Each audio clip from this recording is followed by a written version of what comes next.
কি ডাব কি নিবা না খালি ধরে বসে থাকবা? নিবা তো কও, না নিবা তো হাইটিয়ে দাও। খালি খালি আমার সময় নষ্ট করিয়ে না, আমার আবার মেলা জায়গায় যেতে হবে। আচ্ছা। ওরে বাবা, এত গরম! এই বিটা, তুই বেশিস ডাব, তোর এত গরম আসে কন্তে? আচ্ছা। না, গরম হবে না নে। নিবা একটা ডাব, তা 1.5 ঘন্টা ধরে দামাদামি করতিস।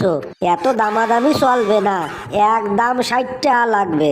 নিবা তো নেও, না নিবা তো ধুয়ে টুয়ে হাঁটা দাও। ঠিক বলেছো। সেটা স্টুপিড। তখনেরতে খালি করছে হাইটিয়ে দাও হাইটিয়ে দাও। আমি কি হাইটিয়ে দেওয়ার জন্য আইছি না ডাব কেনার জন্য আইছি? ডাব কিনিয়ে তারপরে এনতে যাবো, আন্ডারস্ট্যান্ড? আমার ভুল হয়েছে, ক্ষমা করে দেন। ডাব কিনবা তো এই দাও 60 টাকা। দেনদার মতো দাঁড়াই রইছো কেন? 60 টাকা দাও আর ডাব নিয়ে যাও। আমি কি মানা করছি নাকি?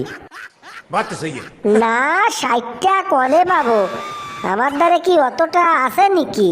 আরো এইটুক এইটুক ডাব একদম 20 টাকা দেব।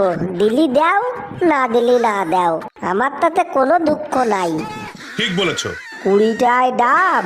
ডাব তো তোমার খাতি হবে না। 20 টাকায় ডাব তো দূরের কথা, ডাবের শুভলাও পাবা না নে। ওরম করে করছো কেন? ডাবের শুভলা দিয়ে আমি কি করব? আমার লাগবে ডাব, তা আছে 20 টা। দাও না প্লিজ। একজন বিটি মানুষ হইয়ে তোমার কাছে প্লিজ করছে, তাও দেখছো না। বিটি মানুষ প্লিজ করলে দিতে হয়, তা কি তুমি জানো?